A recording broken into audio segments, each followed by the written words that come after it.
어머님, 제발요. 이제 그만 좀 하세요. 도대체 언제까지 이러실 거예요? 아침부터 며느리의 날카로운 목소리가 집 안을 가득 채웠습니다.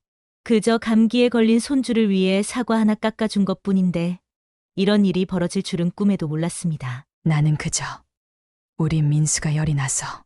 어머님, 그게 아니라니까요.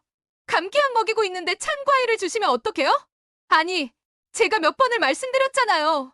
이 이야기의 주인공 김영욱 씨에게는 무슨 일이 있었던 걸까요? 본격적인 이야기에 앞서 구독과 좋아요 부탁드립니다. 서울에서 평생을 살았던 김 씨는 남편과 사별한 지 5년. 아들의 권유로 이곳 대전으로 이사 온 지 이제 겨우 3개월이 지났습니다. 하지만 이 짧은 시간 동안 김 씨가 겪은 일들은 마치 끝없는 겨울밤처럼 고통스럽기만 했습니다. 아니, 내가 40년 동안 자식을 키웠는데. 어머님, 진짜 너무하시네요. 그 옛날 얘기는 제발 그만하세요. 지금은 다르다고요. 아시겠어요? 아들은 이 상황이 불편했는지 자꾸만 시계를 보고 있었습니다. 여보, 나 이제 출근해야 되는데. 오빠도 참, 어머님이 이러시는데 그냥 가게요? 진짜 너무하네. 이제 와서 돌이켜보면 그날의 다툼은 단순히 사과 하나의 문제가 아니었습니다. 그것은 40년이라는 시간이 만든 간극, 서로 다른 세대의 충돌이었지요. 아유, 진짜 어머님은 제 말은 하나도 안 들으시면서 맨날 옛날 얘기만 하시고 이러다 애 큰일 나겠어요. 내가 우리 손주한테 해로운 걸 왜 주겠어. 난 그저. 목이 메어 더는 말을 잇지 못했습니다. 며느리의 차가운 한숨 소리가 가슴을 파고들었습니다. 40년간 살았던 서울의 집을 떠나올 때만 해도 얼마나 설렜었는지 모릅니다. 아들과 며느리, 그리고 사랑스러운 손주들과 가까이 살면서 새로운 행복을 찾을 수 있을 거라 믿었거든요. 하지만 현실은 달랐습니다. 어머니, 민수한테 이런 과자 사주지 마세요. 이런 거 먹이면 안 된다고 몇 번 말씀드렸죠? 어머님, 얘한테 무서운 옛날 이야기 하지 마세요. 애가 밤에 못 자잖아요. 아니, 어머님 또 애 안고 계시네요? 울 때마다 안아주면 버릇 나빠진다고 했잖아요. 하루하루가 지날수록 김 씨가 할 수 있는 일은 점점 줄어들었고 말 한마디 한마디가 가시밭길을 걷는 것처럼 조심스러워졌습니다. 창가에 앉아 김 씨는 서울에 있는 친구들에게 전화를 걸어봅니다. 영수가 나 너무 힘들어서. 아이고, 영호가, 나 지금 좀 바쁜데, 나중에 내가 다시 연락할게. 수화기 넘어 들려오는 친구들의 바쁜 목소리에 더욱 깊은 외로움이 밀려왔습니다. 어머님, 저 이제 애들 유치원 데려다 주고 출근해야 돼요. 제발 오늘은 애들 간식에 신경 쓰지 마세요. 제가 다 준비해놨으니까. 며느리의 날카로운 목소리와 함께 현관문이 쾅 하고 닫혔습니다. 그 소리가 마치 제 가슴에 던진 돌멩이처럼 아팠습니다. 남편과의 마지막 순간이 아직도 선명합니다. 5년 전 그날 아침 식사를 준비하려 일어났는데 언제나처럼 잠든 줄 알았던 남편이 차가워진 채 누워 있었지요. 여보. 그날 이후 68세 김영욱 씨에게는 40년을 함께 살았던 서울 마포의 작은 아파트는 갑자기 너무나 커다란 공간이 되어버렸습니다. 처음에는 습관처럼 2개의 밥그릇을 밥상에 올려놓곤 했지요. 아이고, 또 2그릇을 펼쳤네. 매일 아침 텅 빈 남편의 자리를 바라보며 눈물로 시작하는 날들이 이어졌습니다. 창가에 앉아 지나가는 사람들을 보는 것이 일과가 되었지요. 영자야, 오늘 점심에 시간 되니? 아이고 언니, 오늘은 손주 봐야 해서. 그래, 다음에 보자. 한때는 그렇게 북적이던 전화기도 점점 조용해져 갔습니다. 친구들도 각자의 삶이 있었고 김 씨는 점점 더 깊은 고독 속으로 빠져들었습니다. 어머니, 밥은 잘 챙겨 드세요? 서울에서 대전으로 내려간 아들이 가끔 전화를 걸어왔습니다. 겉으로는 괜찮은 척했지만 날이 갈수록 외로움은 더 깊어만 갔습니다. 괜찮아. 나 잘 지내. 그렇게 대답하면서도 전화기를 붙잡고 울었던 적이 한두 번이 아니었지요.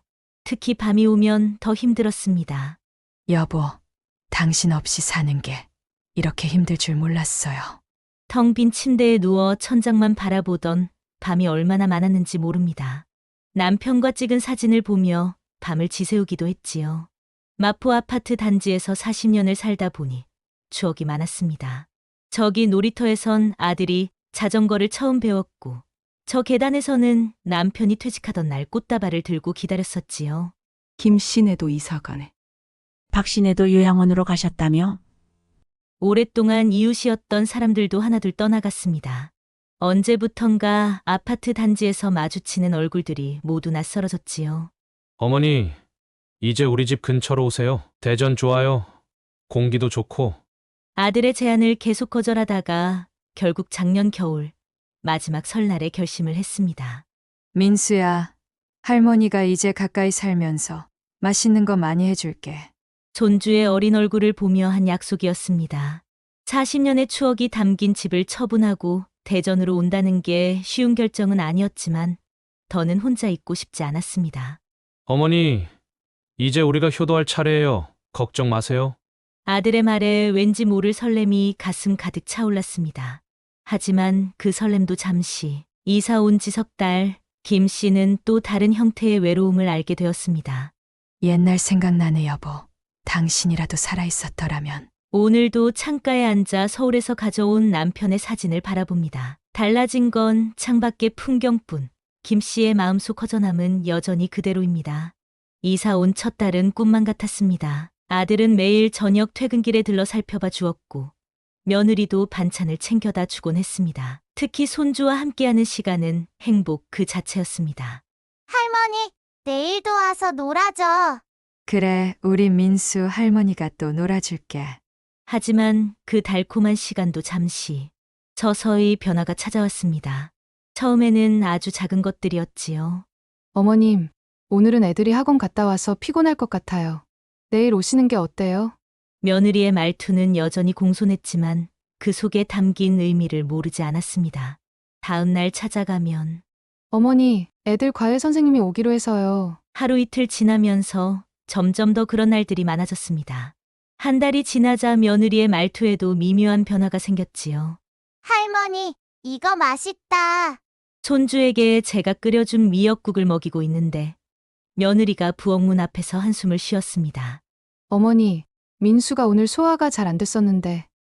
직접적으로 뭐라 하진 않았지만 그 한숨 소리가 가슴을 더 아프게 했습니다. 다음 날부터는 부엌에 들어가기가 조심스러워졌죠. 2달이 지나자 아들의 태도도 조금씩 달라지기 시작했습니다.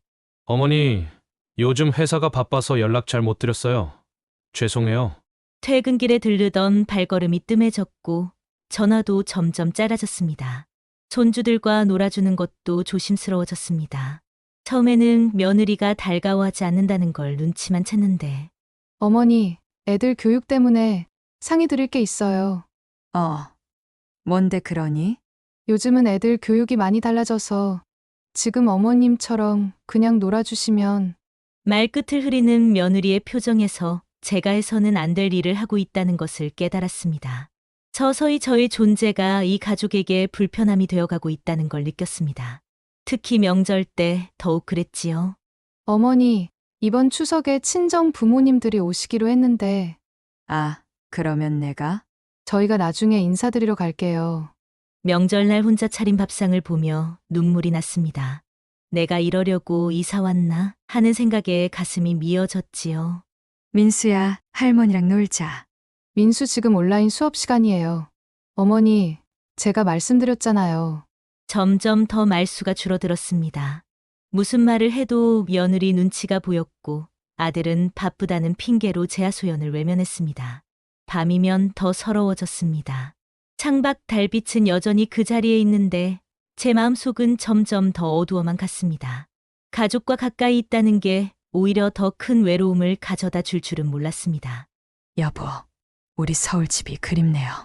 그때는 그래도 내 맘대로 살았는데.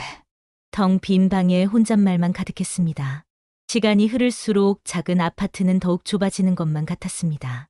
이제는 하루에 10번도 넘게 시계를 보며 시간을 확인하는 버릇이 생겼지요. 손주들 학교 시간에 맞춰 창가에 서 있다가도 막상 나가지 못하고 발길을 돌리기 일쑤였습니다. 어머니, 오늘은 애들 학원차가 바로 와요. 아, 그래? 말끝을 흐리며 돌아서는 제 뒷모습이 창문에 비칠 때면 마치 흐릿한 그림자처럼 김 씨의 존재가 희미해지는 것 같았습니다. 가슴이 철렁했던 순간이 있었습니다. 어린이날이었지요. 작년 어린이날에는 김 씨가 만든 음식으로 행복해했던 손주였습니다. 올해도 김 씨는 손주를 위해 멋진 선물과 맛있는 음식을 해줄 계획이었습니다. 어머님, 저희가 이미 파티 계획이 다 있어서요. 선물도 준비했고. 그럼 이 선물이라도 전해주렴. 어머니, 아이들 교육상 비싼 선물은 자제하기로 했다고 말씀드렸잖아요. 결국 선물 가방을 들고 돌아서는데 며느리의 한숨 소리가 등을 파고들었습니다. 밤이면 텔레비전 소리를 크게 틀어놓곤 했습니다. 적막한 방 안을 채우고 싶어서였을까요? 하지만 그마저도 어머니, 아래층에서 TV 소리 때문에 민원이 들어왔대요. 이제는 텔레비전도 마음대로 보기가 힘들었습니다. 영수가, 나 정말 힘들어. 서울 친구에게 전화해도 위로받기가 어려워졌습니다. 아이고, 다들 그렇게 산다더라. 요즘 젊은 애들은 다 그래. 위로의 말도 이제는 공허하게 들렸습니다. 친구들과의 통화도 점점 짧아졌고 대화 주제도 바닥을 보이기 시작했지요. 퇴근길에 들르겠다던 아들의 약속은 이제 한 달에 한 번 정도로 줄어들었습니다. 어머니, 주말에 꼭 찾아뵐게요. 그래, 바쁠 텐데 괜찮아? 하지만 그 주말이라는 말이 점점 더 멀어져만 갔습니다. 아들의 목소리에서도 부담스러움이 묻어났지요. 더욱 김 씨의 마음을 아프게 한 건 손주와의 점점 줄어든 시간이었습니다. 할머니랑 놀러 갈래. 민수야, 할머니랑 그렇게 자주 놀면 안 된다고 했잖아. 며느리의 말 한마디에 멀어지는 손주의 뒷모습을 보며 김 씨의 심장이 조각조각 부서지는 것만 같았습니다. 어느 날은 장을 보고 돌아오는 길에 건너편에 있는 민수와 눈이 마주쳤습니다. 할머니다, 할머니. 어머, 민수야 어디가? 엄마, 인사만 하고 가자. 학원 늦겠어. 얼른 가자. 며느리는 민수 손을 잡고 서둘러 지나갔습니다. 민수의 등 뒤로 질질 끌리는 가방 소리가 제 발걸음보다 더 빨리 멀어져 갔습니다. 장바구니에서 떨어진 귤 하나가 대굴대굴 굴러갔습니다. 그걸 주워 담으며 흘린 눈물이 귤의 새침한 노란 빛을 번지게 만들었습니다. 여보, 나 이제 어떡하죠? 밤마다 남편 사진을 보며 흘리는 눈물이 늘어갔습니다. 서울에서의 외로움은 그래도 혼자만의 고독이었는데 이곳에서의 외로움은 가족 속의 고립, 그게 더 아팠습니다. 창밖에서 들려오는 아이들의 웃음소리가 이제는 더 이상 반갑지 않아졌습니다. 그 소리에 자꾸만 귀를 막고 싶어졌지요. 그날은 손주 민수의 7번째 생일이었습니다. 며칠 전부터 준비한 선물을 들고 아들 집으로 가는 발걸음이 설렜지요. 손주가 좋아하는 로봇 장난감, 한 달 용돈을 모아 산 것이었습니다. 현관 앞에 서서 초인종을 누르려는 순간 안에서 들려오는 웃음소리에 잠시 멈칫했습니다. 파티가 한창인 것 같았지요. 민수야, 이리 와서 케이크 촛불 불어. 와, 케이크다. 손잡이를 잡은 손이 떨렸습니다. 며느리가 미리 얘기했던 게 떠올랐습니다. 어머니, 이번에는 친구들만 불러서 조용히 하려고요. 결국 선물 가방을 들고 그대로 돌아섰습니다. 계단을 내려오는데 발걸음이 무거웠지요. 첫째 계단, 둘째 계단. 한 계단 한 계단이 제 나이만큼이나 무겁게 느껴졌습니다. 집으로 돌아와 창가에 앉았습니다. 멀리서 들려오는 생일 축하 노래가 바람결에 실려왔습니다. 창문을 닫으려다 말고 그냥 두었습니다. 그 노래라도 듣고 싶어서. 그날 이후로 제 방의 창문은 항상 열어두게 되었습니다. 아이들의 웃음소리, 제잘거리는 소리. 비록 직접 마주하지는 못해도 그 소리만으로도 위안을 삼았지요. 일기장을 쓰기 시작한 것도 그 즈음이었습니다. 오늘도 민수 목소리가 들렸다. 친구랑 신나게 놀았나 보다. 아침에 며느리가 애들 데리고 나가는 걸 봤다. 새 옷을 입혔네. 오늘은 손주 운동회일 텐데. 창문 너머로 학교 운동장이 보이진 않지만 응원 소리가 들린다. 김 씨의 일기장은 점점 두꺼워졌지만 그 안의 이야기는 모두 창문 너머의 것들 뿐이었습니다. 할머니, 여기 살아요? 어느 날 아파트 앞 벤치에 앉아 있는데 이웃집 아이가 다가왔습니다. 민수 또래쯤 되어 보였지요. 응. 우리 엄마가 맨날 창문 앞에 앉아 계시는 할머니 불쌍하대요. 아이의 순진한 말 한마디가 가슴을 파고들었습니다. 그제서야 깨달았습니다. 김 씨, 자신이 동네에서 창문 할머니로 불리고 있었다는 걸. 밤이면 더 외로워졌습니다. 텔레비전을 틀어도 라디오를 켜도 공허함은 채워지지 않았습니다. 이제는 남편의 사진을 보며 하소연하는 것조차 지쳐갔습니다. 여보, 나 이제 서울로 돌아가고 싶어요.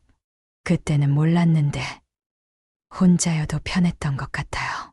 하지만 돌아갈 수도 없었습니다. 40년 살았던 집은 이미 팔았고 그곳의 추억도 이제는 흐릿해져 갔으니까요. 창가에 앉아 지나가는 구름을 보는 것이 이제 제 유일한 일과가 되어버렸습니다. 어머니, 이번 주말에 저희 친정에 가야 해서. 그래, 잘 다녀와. 전화기 너머로 들리는 며느리의 말에 짧게 대답했습니다. 이제는 핑계를 대는 것조차 지친 듯한 며느리의 목소리가 오히려 김 씨의 마음을 더 아프게 했습니다. 참을 수 없는 순간은 뜻밖에도 작은 일에서 시작되었습니다. 아파트 엘리베이터에서 우연히 손주와 마주친 날이었지요. 유치원 가방을 맨 민수가 혼자 내려오고 있었습니다. 할머니, 반가워하는 손주를 안아주려는 순간 뒤에서 며느리의 날카로운 목소리가 들려왔습니다. 민수야, 지금은 안 돼. 학원 가야지. 그 말이 채 끝나기도 전에 민수의 작은 손이 제 치맛자락을 붙잡았습니다. 할머니 나 배고파. 할머니네 가서 라면 먹고 싶어. 순간 며느리의 얼굴이 굳어졌습니다. 민수야, 빨리 와. 학원 가야지. 싫어. 할머니랑 있을 거야. 민수가 떼를 쓰자 며느리는 제 눈치를 보며 한숨을 쉬었습니다. 그 한숨 소리에 40년 넘게 주부로 살아온 제 자존심이 무너져 내렸습니다. 그래, 할머니는 이제 가봐야겠다. 도망치듯 엘리베이터를 빠져나왔습니다. 뒤에서 들리는 민수의 울음소리를 뒤로 한 채 그저 빨리 걸었습니다. 걸음이 빨라질수록 눈물도 차올랐지요. 무작정 걸었습니다. 동네 놀이터, 근처 공원을 지나 어느새 발걸음이 낯선 곳까지 이어졌습니다. 멈춰 서서 주위를 둘러보니 처음 보는 거리였습니다. 저기, 할머니 괜찮으세요? 옆 벤치에 앉아있던 할머니 한 분이 걱정스러운 눈빛으로 물었습니다. 네. 저는 그제서야 정신을 차려보니 제 얼굴은 눈물로 범벅이 되어 있었고 머리는 흐트러져 있었습니다. 이리 와서 앉아요. 힘들어 보이네. 처음 보는 할머니였지만 그 따뜻한 말 한마디에 그만 오열이 터져 나왔습니다. 난 그저 할머니 노릇하고 싶었을 뿐인데. 주머니 속 휴대폰이 울렸습니다. 아들이었습니다.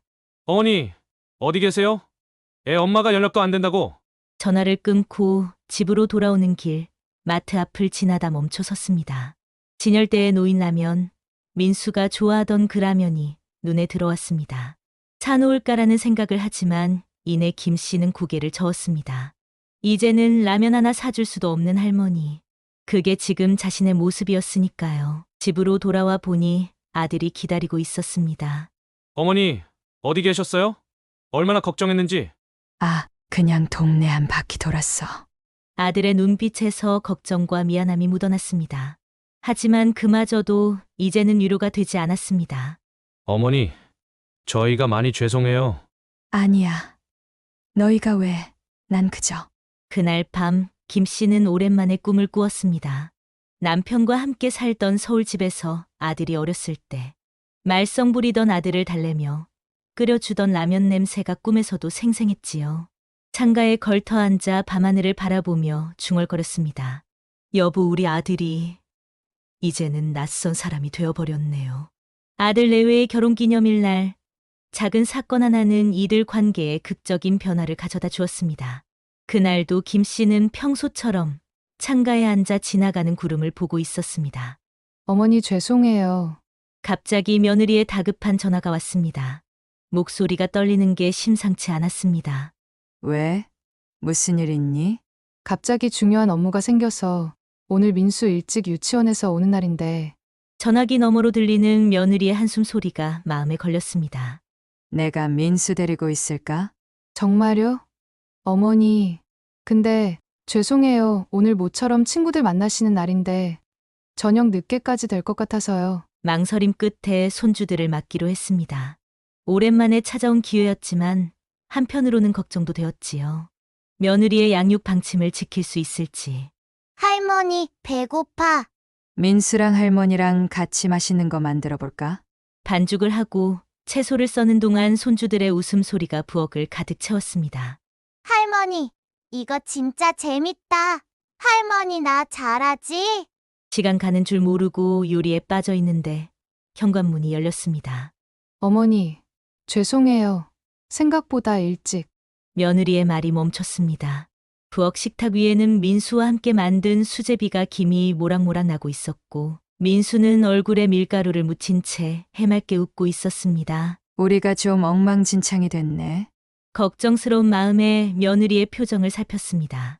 그런데 어머니, 이거 미안하구나. 네가 해둔 반찬이 있었는데. 그때였습니다. 며느리의 눈에서 눈물이 흘러내렸습니다.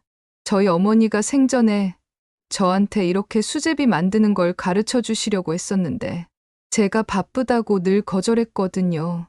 며느리는 수제비 한 술을 떠먹더니 갑자기 펑펑 울기 시작했습니다.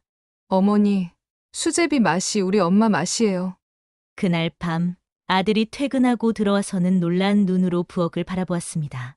식탁에는 온 가족이 둘러앉아 있었고 며느리는 김 씨 옆에서 수제비 만드는 법을 배우고 있었거든요. 여보, 이리 와서 먹어봐요. 어머니가 가르쳐 주신 수제비예요. 그날 이후 뭔가가 달라졌습니다. 며느리가 먼저 연락을 해오기 시작했습니다. 어머니, 저기 이번 주말에 시간 되세요? 김치 담그는 법 좀 가르쳐 주세요. 부엌은 이제 더 이상 어색한 공간이 아니었습니다. 손주들과 함께 만두를 빚기도 하고 며느리와 김치를 담그면서 이야기꽃을 피우기도 했지요. 달라진 건 음식만이 아니었습니다. 며느리의 마음의 문이 조금씩 열리기 시작했어요. 어머니, 사실 제가 너무 완벽하려고 했나 봐요. 제 방식만 고집하면서 서로 이해하는 데는 거창한 말이 필요했던 게 아닌가 봐요. 그저 따뜻한 수제비 한 그릇이면 충분했었습니다. 이제 아침이면 창가가 아닌 부엌에서 하루를 시작합니다. 어제 김 씨는 며느리와 통화로 약속한 오늘의 메뉴는 된장찌개입니다. 어머님, 무슨 비법이 있으세요? 어머님이 끓이신 된장찌개는 맛이 달라요. 며느리의 말에 김 씨는 얼굴에 웃음이 일어납니다. 비법이라고 해봐야 40년 세월이 깊이 우려낸 맛일 뿐인데 이제는 이런 이야기를 나눌 수 있다는 게 참 감사한 김 씨입니다. 할머니, 오늘은 무슨 반찬이에요? 민수야, 오늘은 할머니가 민수 좋아하는 동그랑땡 만들어줄까? 민수는 이제 김 씨의 집을 제2의 놀이터처럼 여깁니다. 유치원 다녀와서 들르는 게 일상이 되었지요. 어머니, 제가 요새 육아 때문에 너무 예민한 것 같아요. 퇴근 후 차 한 잔을 마시며 며느리와 나누는 대화가 김 씨는 편안해졌습니다. 서로의 세대 차이를 인정하고 각자의 방식을 존중하다 보니 김 씨는 이해의 폭이 넓어지는 것 같았습니다. 할머니, 이거 봐요. 오늘 학교에서 받은 칭찬 스티커. 우리 민수 정말 잘했네. 김 씨는 손주의 작은 성장을 함께 나누는 기쁨, 이런 게 진정한 할머니의 행복이 아닌지 생각을 합니다. 여보, 이제야 내가 진짜 할머니가 된 것 같아요. 김 씨는 밤이면 여전히 남편 사진을 보며 이야기를 나눕니다. 하지만 이제는 눈물이 아닌 미소와 함께입니다. 어머니, 이번 주말에 저희 가평 별장 다녀올까 해요. 어머니도 같이 가시죠? 처음으로 받아본 가족여행 초대. 김 씨는 마음이 한껏 부풀어 올랐습니다. 창가에 앉아있는 시간이 줄어든 대신 이제는 일기장에 행복한 순간들을 기록합니다. 오늘은 며느리가 퇴근길에 들러 커피를 마시고 갔다. 요즘 회사가 힘들다고 내 이야기도 들어주고 민수가 학교에서 배운 크레파스 그림을 선물했다. 세상에서 제일 좋은 할머니께 라고 적혀 있었다.